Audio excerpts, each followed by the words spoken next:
Eu sei exatamente o que você fez ontem à noite. E sei o que você vai fazer de novo esta noite. Sem pensar. Sem questionar. Como se fosse a coisa mais natural do mundo. Você vai entrar no seu quarto, deitar na sua cama e deixar aquela porta aberta. Parece inofensivo, não é? Até parece bobo falar sobre isso. É só uma porta. Madeira, dobradiças, uma maçaneta. O que uma porta aberta poderia mudar assim? Tudo. Eu sei disso porque fui eu quem usava essa porta para entrar. Passei mais de uma década servindo ao reino das trevas. Meu trabalho, minha missão designada pelos poderes que eu servia, era entrar nas casas das pessoas enquanto elas dormiam. Eu conhecia cada fraqueza, cada fissura, cada ponto de acesso espiritual que um lar podia ter. E posso te dizer com absoluta certeza, baseada em anos fazendo isso, que existe uma coisa que facilitava o meu trabalho, mais do que qualquer ritual, mais do que qualquer maldição, mais do que qualquer objeto que alguém tivesse dentro de casa. Uma porta de quarto aberta. Não estou falando em sentido figurado. Não é metáfora. E literal.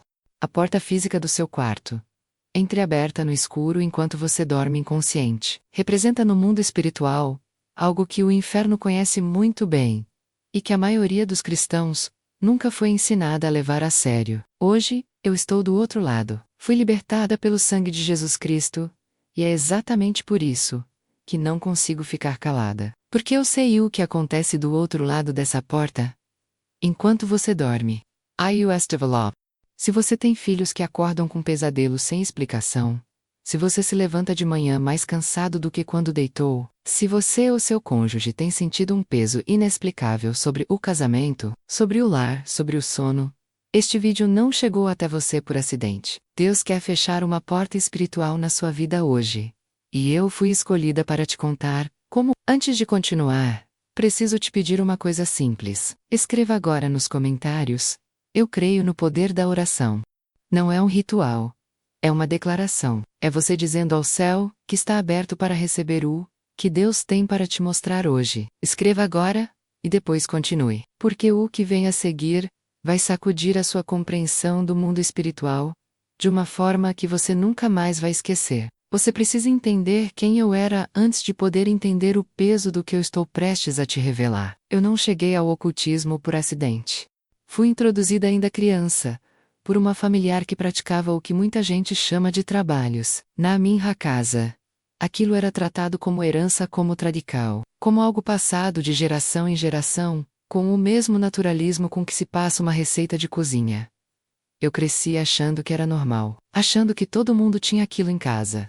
Que toda família tinha seus segredos, seus objetos guardados, em gavetas, que não podiam ser abertas. Suas rezas murmuradas, em idiomas que eu não entendia completamente, mas que eu repetia porque me mandavam repetir. Quando entrei na adolescência, aquilo que era tradição familiar se tornou escolha consciente. Eu queria mais.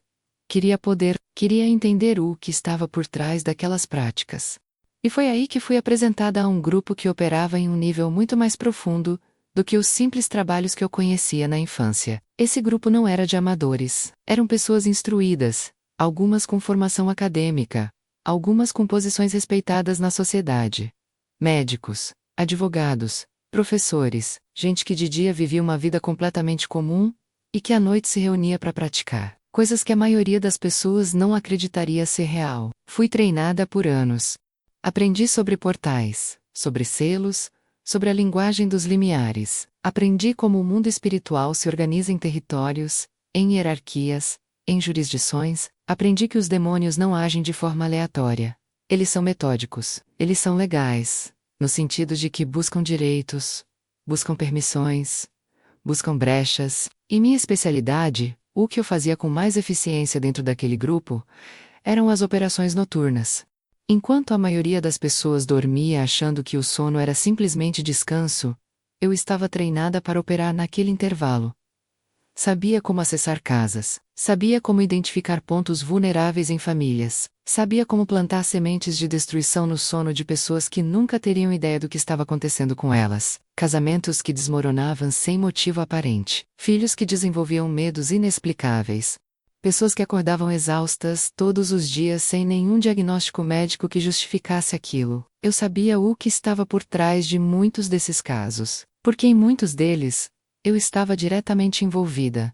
Não estou dizendo isso para me glorificar. Estou dizendo isso porque você precisa entender que quando eu falo sobre o que acontece quando uma porta de quarto é deixada aberta à noite, eu não estou repetindo uma teoria espiritual que eu vi em algum lugar. Eu estou te contando o que eu mesma fazia. O que eu mesma via, o que eu mesma experimentei por anos, operando nas trevas. E foi justamente por conhecer tudo isso tão profundamente, que quando Jesus Cristo me encontrou e me libertou, a primeira coisa que eu senti não foi alívio, foi terror. Terror do que eu havia feito, das casas que eu havia entrado, das famílias que eu havia destruído sem que elas soubessem o meu nome ou o meu rosto. A libertação foi real, foi violenta, no sentido espiritual. Foi um processo que levou tempo, acompanhamento, intercessão, mas foi completa. E hoje, de pé do outro lado, com o Espírito Santo habitando em mim, carrego uma responsabilidade que não consigo ignorar. A responsabilidade de te avisar, de te mostrar o que o inimigo não quer que você saiba, de te entregar as chaves que ele passou anos te escondendo. Porque se tem uma coisa que o reino das trevas teme mais do que qualquer outra, é um crente informado. Um cristão que sabe como o inimigo opera não é mais uma presa fácil. E é exatamente isso que você vai se tornar hoje. Deixa eu te levar para dentro do que eu via. Não de forma superficial. Quero que você entenda com detalhes o que acontecia nas operações noturnas que eu conduzia. Porque é só entendendo a profundidade disso que você vai compreender o perigo real que existe numa porta aberta enquanto você dorme. Quando eu era treinada para as operações noturnas, a primeira coisa que me ensinaram foi que o mundo espiritual tem uma geografia própria. Cada casa, cada apartamento, cada cômodo, tem uma atmosfera espiritual específica. Essa atmosfera é construída ao longo do tempo, por tudo que acontece dentro daquele espaço. As conversas, as brigas, os pecados cometidos ali, os objetos carregados para dentro, as alianças que as pessoas fazem conscientemente ou inconscientemente. Tudo isso forma uma camada espiritual, que envolve aquele ambiente, como uma segunda pele invisível. E dentro de uma casa, nem todos os cômodos têm o mesmo peso espiritual. Me ensinaram logo no início, que as áreas comuns de uma residência, a sala, a cozinha, os corredores, são sempre os mais acessíveis espiritualmente. São os lugares onde mais conflitos acontecem, onde mais visitas entram trazendo suas próprias cargas. Onde a televisão fica ligada por horas transmitindo conteúdo que abre frestas no tecido espiritual daquele ambiente. Essas áreas comuns raramente são cobertas em oração. As pessoas oram pelos seus problemas, oram pelas suas finanças, oram pela saúde, mas quase ninguém ora especificamente sobre a atmosfera espiritual da sua sala de estar, ou do seu corredor. E era exatamente por isso que essas áreas eram o nosso ponto de entrada. Mas o ponto de entrada nunca era o destino final. Me ensinaram que o alvo principal de qualquer operação noturna é sempre o quarto. Sempre. Porque o quarto é onde a pessoa está no seu estado mais vulnerável. É onde o consciente se desliga. É onde as defesas naturais caem. É onde o espírito humano fica mais exposto, mais permeável, mais suscetível a influências externas. E é onde acontecem as coisas mais sagradas da vida de uma pessoa. O descanso, a restauração, a intimidade conjugal, a comunhão silenciosa com Deus nas horas mais quietas da madrugada. O inimigo sabe disso muito bem. Por isso o quarto é sempre o alvo. Mas havia um problema, um obstáculo que eu encontrava repetidamente nas casas de cristãos que levavam a vida espiritual a sério. Quando chegava até a porta do quarto dessas pessoas, havia uma resistência. Não era visível. Não era um objeto físico. Era como se o ar na frente daquela porta tivesse uma densidade diferente, uma pressão que empurrava para trás. Eu aprendi mais tarde, depois da minha libertação, que o que eu sentia era exatamente o que a Bíblia descreve quando fala do anjo acampado ao redor dos que temem a Deus. Era a presença do Espírito Santo criando uma barreira real, tangível, impenetrável ao redor daquele espaço consagrado. E a porta física fechada era parte disso. Isso pode soar estranho. Pode parecer que estou dando poder demais a um objeto físico, mas não é sobre a madeira da porta. É sobre o que aquela porta representa no mundo espiritual, quando combinada com oração, e a consciência espiritual de quem mora ali. Uma porta fechada com intenção, com oração, com a cobertura do sangue de Jesus, funciona no mundo espiritual como um selo, como uma declaração territorial, como uma fronteira que diz: este espaço tem dono. E o dono não é você. Mas quando a porta estava aberta, tudo mudava. Uma porta aberta de quarto à noite cria o que eu descreveria como uma corrente de atração espiritual. Sabe quando você abre uma janela num dia de vento, e tudo que está solto na sala começa a se mover em direção àquela abertura? É exatamente assim no mundo espiritual. Tudo que está circulando nas áreas comuns da casa, e muita coisa circula, é atraído naturalmente para a abertura do quarto onde há calor humano, onde há uma alma dormindo, onde há vida. Deixa eu te dar exemplos concretos do que eu vi acontecer. Em uma das operações que participei, acompanhei um espírito que eu chamaria de espírito de opressão. Entrar em uma casa por uma brecha que havia sido aberta por uma discussão violenta entre o casal, dias antes. Aquele espírito ficou circulando pela sala durante dias. A família sentia um peso inexplicável no ambiente, mas não conseguia identificar a origem. Até que uma noite a filha mais nova, uma criança de uns 6 anos, deixou a porta do quarto aberta, porque tinha medo do escuro, e queria ver a luz do corredor. Em menos de 1 hora, aquele espírito estava dentro do quarto daquela criança. Não porque a criança tivesse feito algo errado, não porque ela fosse especialmente vulnerável, mas porque a porta aberta foi o caminho de menor resistência disponível naquela noite. Essa criança começou a ter pesadelos tão intensos que os pais tiveram que chomelar para dormir na cama deles por semanas. Os pais atribuíram aquilo à fase, à imaginação fértil, a algum desenho que ela tinha assistido. Nunca associaram a porta aberta, nunca associaram a discussão que tinham tido dias antes, nunca souberam o que realmente estava acontecendo. Esse padrão, eu vi se repetir dezenas de vezes. Crianças são alvos especialmente frequentes, porque os pais costumam deixar as portas dos quartos infantis abertas, por razões práticas, para ouvir se a criança chora, para o pet entrar e sair, para o ar circular. E enquanto os pais dormem com a porta do próprio quarto fechada, sem saber, deixam o quarto dos filhos completamente desprotegido. É mau trocaço.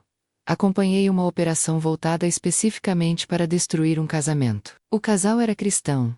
Frequentava uma igreja, orava junto. Mas havia uma raiz de mágoa não resolvida entre eles, que criou uma brecha. O espírito designado para aquele casamento não precisava de muito.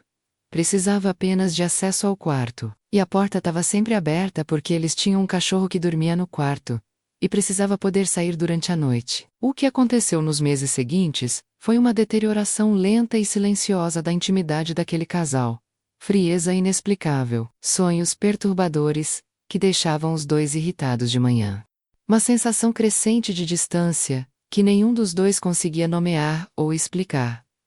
Eles foram para aconselhamento pastoral. O pastor identificou o problema espiritual, mas não a porta de entrada específica. O casamento sobreviveu graças a Deus, mas levou muito mais tempo para ser restaurado do que teria levado. Se a porta de entrada tivesse sido identificada e fechada logo no início. Agora, antes de continuar, preciso te fazer uma pergunta direta.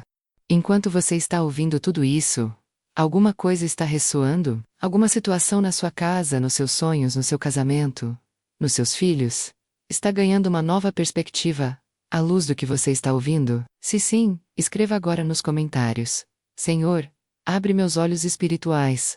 Não é uma frase vazia, é um convite real para que Deus te mostre o que está acontecendo no mundo invisível ao redor da sua família. Escreva agora, e continue ouvindo. Porque ainda não chegamos à parte mais importante. Preciso te contar sobre a noite que mudou tudo para mim. Não foi uma operação qualquer, foi uma missão designada pelos níveis mais altos da hierarquia a qual eu servia. O alvo era uma família cristã específica. O pai era um intercessor. Um homem que orava todos os dias, que liderava um grupo de oração na sua comunidade. No mundo das trevas, intercessores são ameaças reais. Destruir a família de um intercessor é considerado uma vitória estratégica de alto valor. E eu fui enviada para fazer exatamente isso. Me preparei durante dias. Identifiquei as brechas. Havia uma raiz de ressentimento silencioso na esposa. Algo pequeno, nunca verbalizado. Nunca levado completamente ao altar. No mundo espiritual, Ressentimento não confessado é como uma janela com o trinco frouxo, não está completamente aberta, mas com pressão suficiente. Sede. Na noite da operação, entrei pelas áreas comuns sem dificuldade. A sala estava carregada, a televisão havia ficado ligada até tarde. Havia uma tensão residual de uma conversa difícil que o casal havia tido naquela tarde. O ambiente estava propício, mas quando cheguei ao corredor que levava aos quartos, me deparei com algo que não esperava. A porta do quarto do casal estava fechada, e não era só fechada no sentido físico. Havia uma barreira ali que eu nunca havia encontrado com tanta intensidade. Era como se a porta tivesse sido selada com fogo. Havia uma presença do outro lado que era absolutamente aterrorizante para tudo que eu representava naquele momento. Aquele homem havia orado antes de dormir, havia aplicado uma cobertura espiritual sobre aquele espaço que tornava a entrada impossível. Recuei, e foi nesse momento que olhei para o fundo do corredor e vi o quarto da criança. A porta estava entreaberta. Uns 20 centímetros, suficiente para a luz do corredor entrar e fazer a criança se sentir segura, e suficiente, absolutamente suficiente, para eu deslizar para dentro sem o menor obstáculo. Entrei. O que plantei naquele quarto naquela noite me envergonha profundamente até hoje. A criança acordou em pânico, descrevendo com precisão perturbadora uma presença que os pais não podiam ver. O pai entrou, orou, repreendeu, mas não sabia que uma semente havia sido plantada. Nos meses seguintes, aquela criança desenvolveu um medo paralisante do escuro, parou de querer dormir sozinha, e passou a ter sonhos perturbadores que a afetavam durante o dia inteiro. A família orava e guerreava, mas continuava deixando a porta aberta porque a criança tinha medo. Não percebiam que a própria coisa que usavam para fazê-la se sentir segura era exatamente a porta de entrada do que a atormentava. Mas então aconteceu algo que eu não estava preparada para enfrentar. No meio daquela madrugada, o pai acordou sem motivo aparente, levantou, foi até o quarto da filha, e ficou parado na porta por um momento. Então começou a orar em voz baixa para não acordar a criança. Pleitou o sangue de Jesus sobre aquela porta, sobre aquele quarto, sobre aquela criança. Declarou que nenhum espírito de terror tinha direito legal de permanecer ali. E então fechou a porta, e orou sobre aquela porta fechada. O que aconteceu a seguir é a coisa mais difícil que já tentei colocar em palavras. Quando aquele homem orou sobre aquela porta fechada, foi como se uma explosão de luz atravessasse o quarto inteiro. Não uma luz física, uma luz que era ao mesmo tempo presença, calor e poder. Para mim, naquele momento, era terror puro. Fui expulsa daquele quarto. Não saí. Fui expulsa, lançada para fora, com uma força que simplesmente decidiu que minha presença ali era inaceitável.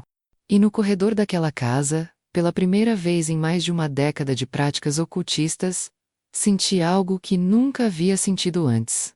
Um medo diferente. Um medo que vinha de dentro. E junto com esse medo, uma centelha estranha e inexplicável de algo que só conseguiria nomear muito tempo depois. Desejo. Desejo daquela luz, daquela presença, daquele poder que não destruía por prazer, mas que protegia com uma ferocidade que nada no reino das trevas poderia oferecer. Voltei, sem completar a missão.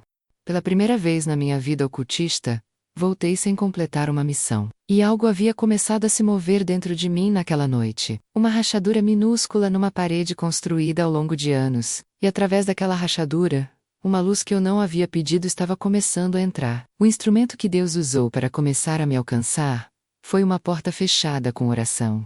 A mesma porta que eu explorava quando aberta, foi o contraste que me mostrou o poder de um limiar coberto pelo sangue de Jesus.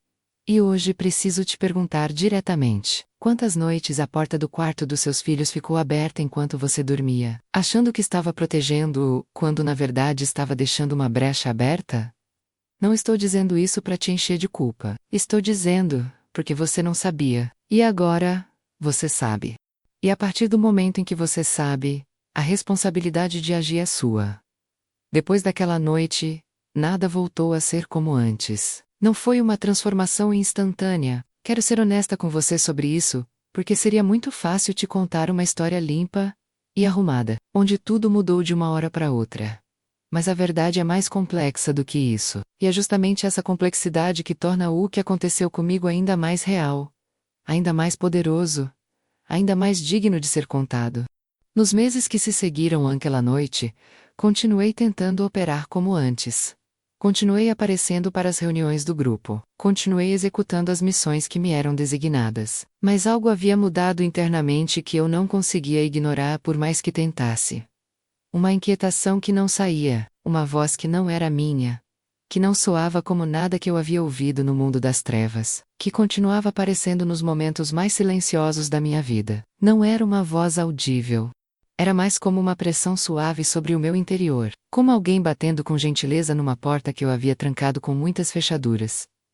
Comecei a cometer erros nas operações, erros que nunca havia cometido antes, missões que eu abandonava no meio, sem conseguir explicar por quê. Havia momentos em que eu chegava diante de uma casa, pronta para operar, e simplesmente não conseguia avançar, como se os meus próprios pés recusassem a continuar. O grupo começou a perceber. Comecei a receber pressão, advertências, ameaças veladas. No mundo das trevas, não existe saída tranquila. Quem entra naquele sistema assina um contrato que o reino das trevas considera permanente. Mas Deus não reconhece esses contratos. A noite do meu quebrantamento completo chegou de forma que eu não planejei e não previ. Estava sozinha no meu apartamento. Era tarde. E fui tomada por uma onda de desespero que não tinha origem racional. Não havia acontecido nada de especial naquele dia. Mas de repente o peso de tudo que eu havia feito nos anos anteriores desabou sobre mim de uma forma que não havia linguagem para descrever. Rostos de pessoas que eu havia prejudicado apareceram na minha mente um por um. Famílias que eu havia entrado, crianças que eu havia atormentado, casamentos que eu havia ajudado a destruir. Eu sabia os nomes de alguns deles. Conhecia os endereços. Havia estado dentro das casas deles no mundo espiritual, com intenção de destruição. Me vi de joelhos no chão do meu apartamento, sem saber exatamente quando havia dobrado os joelhos, e as palavras que saíram da minha boca naquele momento não foram planejadas, não foram ensaiadas, não vieram de nenhuma teologia que eu conhecia, porque eu não era cristã, e nunca havia frequentado uma igreja na vida. Eu simplesmente disse: sei, vou cair real. Se você é o que eles dizem que você é, eu preciso que você me ajude porque eu não tenho mais saída. O que aconteceu a seguir foi a experiência mais avassaladora da minha vida inteira. Não houve trovão, não houve visão espetacular. Houve presença. A mesma presença que eu havia sentido do lado de fora daquela porta fechada meses antes, mas agora, não do lado de fora.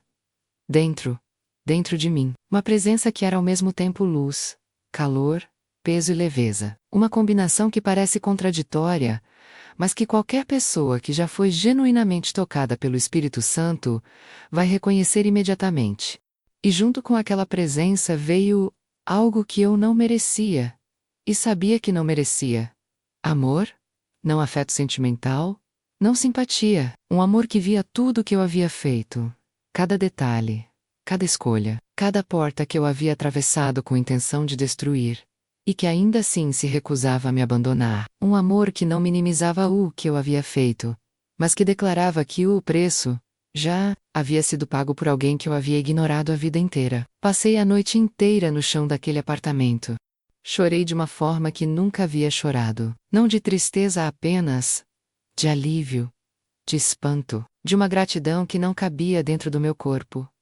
Na manhã seguinte, busquei ajuda. Encontrei uma pastora que liderava um ministério de libertação. Uma mulher que não se assustou com nada do que eu contei, que havia visto casos semelhantes antes, e que me acompanhou ao longo de um processo de libertação, que levou meses. Houve sessões de ministração que foram intensas, houve confrontos espirituais reais durante aquele processo. Houve noites difíceis. A libertação não foi instantânea porque as raízes eram profundas, mas foi completa. E a diferença entre o antes e o depois é algo que as palavras mal conseguem alcançar. Antes, eu acordava todos os dias com um peso que eu havia normalizado, a tal ponto que nem percebia mais que ele estava ali. Uma frieza interior, uma incapacidade de sentir paz genuína. Uma hipervigilância constante, que vinha de anos operando num sistema onde traição e perigo eram um ambiente natural. Dormia mal, tinha sonhos que eu mesma, praticante do ocultismo, achava perturbadores. Havia um vazio que eu preenchia com poder, com missões, com a adrenalina das operações. Mas era um vazio que nunca fechava completamente. Depois da libertação, a primeira coisa que notei foi o sono. Dormi de uma forma que não lembrava ter dormido desde a infância profundamente. Sem despertar no meio da noite com aquela sensação de alerta. Sem sonhos perturbadores. Uma paz que a Bíblia descreve, e que eu agora entendia não como conceito teológico, mas como experiência física real. A paz que excede todo entendimento. Eu havia lido essa frase depois da minha conversão e achado bonita. Depois da libertação, eu entendi que ela era literal. A frieza interior foi substituída por uma capacidade de amar, que me surpreendia todos os dias. Pessoas que antes eram apenas alvos ou obstáculos para mim, se tornaram seres humanos reais, com histórias reais e dores reais. Comecei a sentir empatia de uma forma que nunca havia experimentado, e junto com a empatia, veio a responsabilidade que hoje me trouxe até você. Porque tudo o que eu aprendi nas trevas sobre como o inimigo opera, sobre as portas de acesso, sobre as estratégias noturnas, sobre os pontos vulneráveis que o reino das trevas explora nas famílias, agora estava nas mãos de alguém que servia ao outro lado. E Deus deixou muito claro para mim que esse conhecimento não era para ficar guardado. Era para ser usado como aviso, como arma nas mãos dos crentes. O que eu usava para destruir famílias, Deus transformou em ferramenta para protegê-las. E é por isso que eu estou aqui hoje. É por isso que estou te contando coisas que o reino das trevas preferia que permanecessem em segredo. É por isso que não me calo sobre a porta aberta, sobre os portais eletrônicos, sobre as brechas que o inimigo usa enquanto você dorme. Porque o mesmo Jesus que fechou a porta daquele quarto de criança naquela noite, através da oração de um pai, o mesmo Jesus que atravessou as paredes do meu apartamento e me encontrou de joelhos no chão, esse mesmo Jesus pode transformar a sua casa, o seu sono, o seu casamento e a sua família.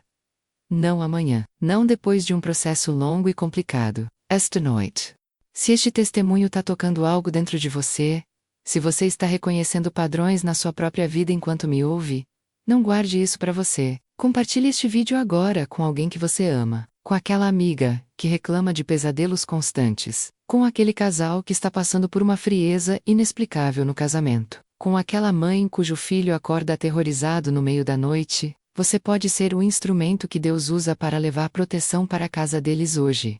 Agora que você conhece a minha história, preciso te entregar algo prático, porque testemunho sem aplicação é emoção sem transformação. E eu não vim até aqui só para te emocionar, vim para te equipar.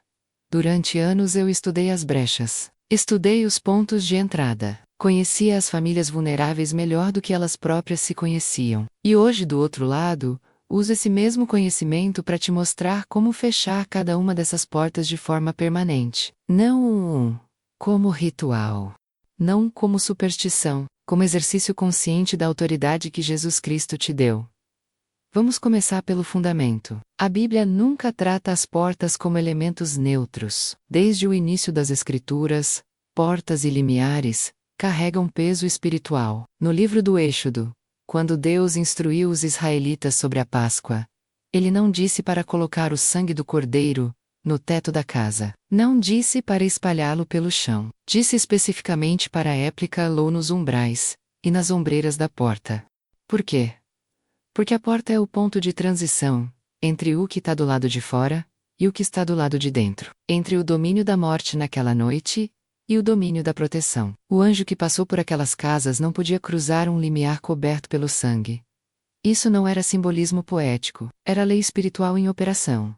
E essa lei não foi revogada. Ela continua funcionando hoje, na sua casa, no seu quarto, na porta do quarto dos seus filhos.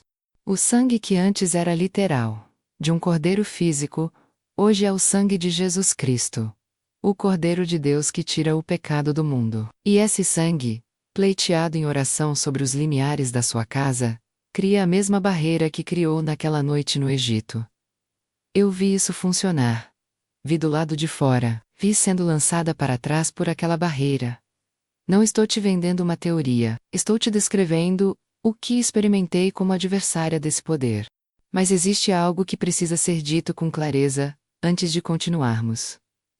A porta fechada com oração é poderosa, mas ela não substitui a necessidade de manter o interior da casa espiritualmente limpo. Deixa eu explicar.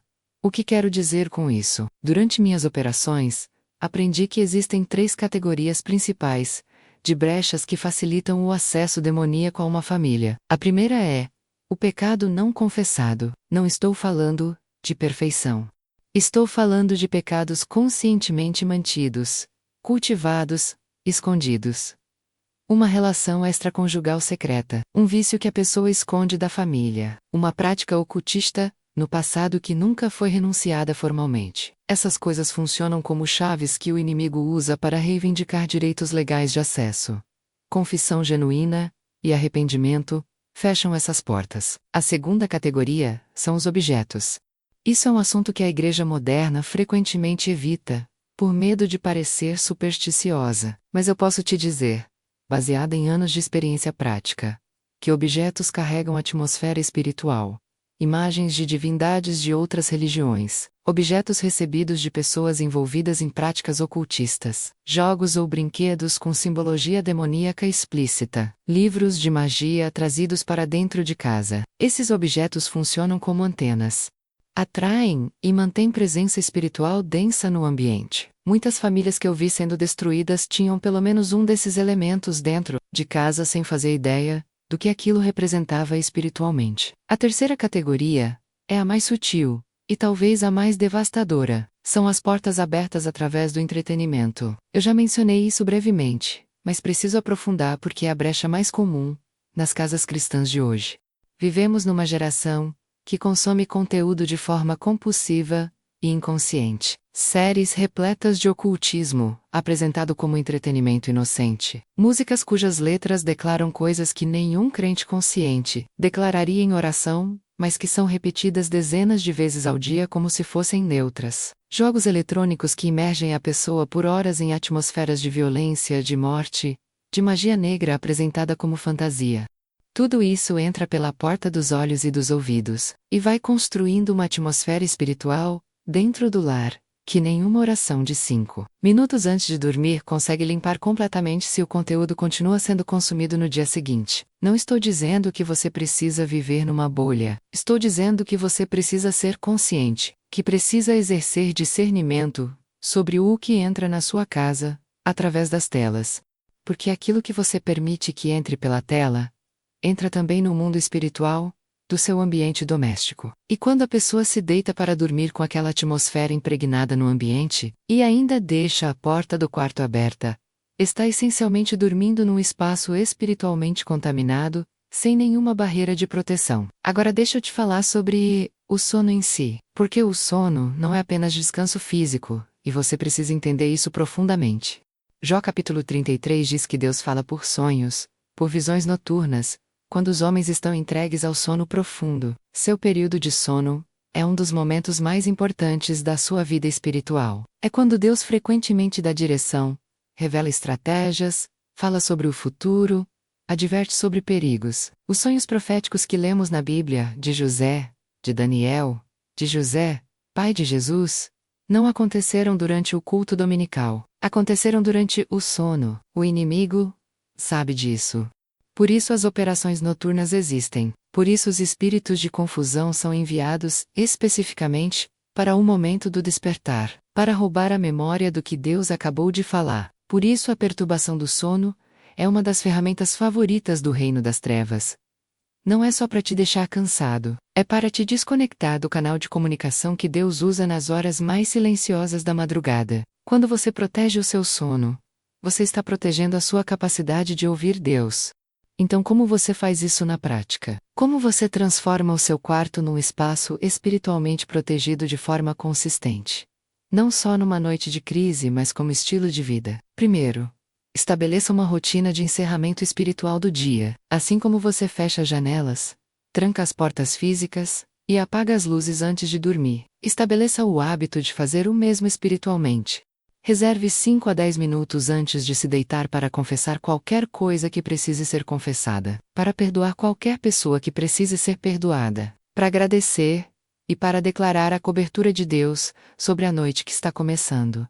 Não precisa ser longo, precisa ser genuíno. Segundo, cuide do que entra pela tela nas horas que antecedem o sono. As últimas imagens e sons que você absorve antes de dormir são as que ficam mais ativas no seu subconsciente durante a noite. Se você se deita depois de 2 horas assistindo conteúdo violento, sexualizado ou ocultista, está plantando sementes no terreno mais fértil possível, o subconsciente em estado de transição para o sono. Substitua esse hábito por adoração suave, pela Bíblia em áudio, ou por um tempo de leitura edificante. Terceiro, ore sobre os limiares. Não como superstição, como declaração territorial. Vá até a porta do seu quarto. Vá até a porta do quarto dos seus filhos. Coloque a mão no umbral e declare em voz alta que aquele espaço pertence a Deus. Que o sangue de Jesus está aplicado sobre aquela entrada. Que nenhum espírito de terror, de pesadelo, de opressão, de divisão ou de impureza tem direito legal de cruzar aquele limiar. Você não está fazendo magia. Você está exercendo a autoridade que Jesus descreveu, quando disse que daria aos seus discípulos as chaves do reino, e que tudo que atassem na terra seria atado no céu. As chaves só funcionam quando você as usa. Quarto. E isso é algo que eu não ouço sendo ensinado com frequência suficiente. Ore especificamente pelos sonhos. Peça a Deus que guarde o seu sono. Que envie anjos para guardar o espaço onde você vai repousar. Que fale com você durante a noite. Que seus sonhos sejam canais da voz de Deus, e não campos de batalha para o inimigo. Essa oração específica faz uma diferença que você vai perceber na qualidade do seu sono, e na clareza dos seus sonhos, muito rapidamente. E por último, cubra seus filhos. Especificamente, com nome. Vá até o quarto de cada filho. Fete a porto. Coloque a mão sobre ela, e ore sobre aquela criança pelo nome. Declare proteção sobre o sono dela, sobre os sonhos dela, sobre a mente dela. Crianças são alvos frequentes porque os pais geralmente não pensam em cobri-las, espiritualmente de forma específica e individual. A oração genérica, Senhor protege minha família, é válida, mas há um poder diferente na oração específica, direcionada, que chama cada filho pelo nome e declara cobertura sobre cada centímetro do espaço onde aquela criança dorme. Você tem essa autoridade. Jesus te deu essa autoridade. E o inimigo teme um crente que sabe disso e que age a partir disso. Escreva agora nos comentários: eu não vou desistir da oração, não como frase automática, como compromisso, como declaração de que a partir desta noite, a sua rotina espiritual vai mudar, que o seu quarto vai se tornar o que sempre deveria ter sido, um santuário guardado, coberto, selado pelo poder do Deus que nunca dorme e nunca cochila. Chegamos ao fim do que eu precisava te dizer. Mas antes de você fechar este vídeo, preciso que você entenda uma coisa com absoluta clareza. Tudo que eu compartilhei hoje não foi para te encher de medo. O medo paralisa. O medo isola. O medo é exatamente o que o inimigo quer que você sinta quando descobre que existe um mundo espiritual operando ao redor da sua família enquanto você dorme. Mas conhecimento não precisa gerar medo. Conhecimento pode gerar autoridade. E a autoridade que eu quero que você carregue a partir desta noite. Eu passei mais de uma década servindo ao lado que tenta destruir o que você tem. Entrei em casas. Atravessei corredores. Me aproximei de portas. E posso te dizer com a convicção de quem esteve dos dois lados desta batalha, que o reino das trevas não tem solução para um crente que conhece seus direitos, que age a partir deles, e que cobre a sua casa, com oração consistente e intencional. Não somos vítimas impotentes. Nunca fomos. A Bíblia diz em Lucas 10:19, que Jesus nos deu autoridade sobre todo o poder do inimigo. Não autoridade parcial. Não autoridade para alguns dias da semana. Autoridade completa, permanente, incondicional. O problema nunca foi a falta de autoridade. O problema foi que ninguém nos ensinou a usar o que já tínhamos. Hudson muda. A partir desta noite, quando você entrar no seu quarto, você não vai mais fazer aquele gesto automático e inconsciente. Você vai fechar aquela porta com intenção, com consciência, com autoridade. Vai colocar a mão naquele umbral e vai declarar que aquele espaço tem dono e que o dono é Jesus Cristo. Vai cobrir o quarto dos seus filhos pelo nome de cada um. Vai desligar as telas e vai encher o ambiente com a presença de Deus antes de fechar os olhos. E quando você acordar pela manhã, descansado, em paz, com a memória de um sonho que parecia uma conversa com o céu, você vai saber que o que ouviu hoje fez diferença real. Quero orar com você agora, antes de terminar. Onde quer que você esteja, coloque a mão no seu coração e repita comigo, com autoridade, não em voz baixa. Declare: Pai Celestial, no nome poderoso de Jesus Cristo, venho diante de Ti hoje com gratidão pelo abrigo da minha casa e pela proteção sobre a minha família. Perdoa os momentos em que por ignorância ou descuido deixei portas abertas para o inimigo. Hoje eu me levanto na autoridade que Tu me deste. Aplico o sangue de Jesus sobre os umbrais e as ombreiras de cada porta do meu quarto e do quarto dos meus filhos. Declaro que minha casa é território consagrado ao Espírito Santo. Ordeno que todo espírito de pesadelo, de terror noturno, de opressão, de divisão e de impureza, deixe minha casa agora no nome de Jesus. Declaro que anjos de guerra estão posicionados nas entradas do meu lar esta noite. Que meu sono seja profundo e reparador. Que meus sonhos sejam cheios da Tua voz e da Tua direção. Feche os olhos esta noite em paz, porque Tu, Senhor, me fazes repousar em segurança. No nome incomparável e vitorioso de Jesus Cristo. Amém. Se você orou essa oração com fé, algo mudou no mundo espiritual ao redor da sua casa agora mesmo. A batalha desta noite já tem um resultado diferente do que teria tido se você não tivesse assistido este vídeo hoje. Mas não guarde isso só para você. Existe alguém na sua lista de contatos agora mesmo que está sofrendo com pesadelos. Existe um casal que você conhece que está passando por uma frieza inexplicável no casamento. Existe uma mãe que você conhece cujo filho acorda aterrorizado toda noite, sem que ela saiba o que está acontecendo. Você acabou de receber informação que pode mudar a vida deles, e Deus colocou você no caminho deste vídeo hoje. Não só pela sua própria proteção, mas para que você fosse o instrumento de proteção de quem você ama. Compartilhe este vídeo agora, não amanhã. Agora. Mande para 3 pessoas, mande para aquela família que precisa ouvir isso urgentemente. Seja o mensageiro que Deus está usando hoje para fechar portas espirituais em lares que estão sendo atacados, sem saber. E antes de sair, quero te pedir 3 coisas simples. Escreva nos comentários agora: O inferno treme quando eu oro. Não é só um comentário. É um decreto profético. É você declarando publicamente de que lado você está, e que a partir desta noite o inimigo vai encontrar resistência, onde antes encontrava passagem livre. Compartilhe este testemunho com alguém que você ama. Uma mensagem, um encaminhamento, uma ligação, seja o canal através do qual a proteção chega na casa de outra família hoje. E se você ainda não está inscrito neste canal, inscreva-se agora e ative o sino de notificações, porque continuaremos expondo as estratégias do inimigo, trazendo testemunhos reais e entregando ferramentas espirituais, práticas para que você e sua família vivam na plenitude da proteção que Deus sempre quis que vocês tivessem. Durma em paz esta noite. O guardião de Israel não cochila nem dorme, e ele está de vigia sobre a sua casa, até a próxima revelação.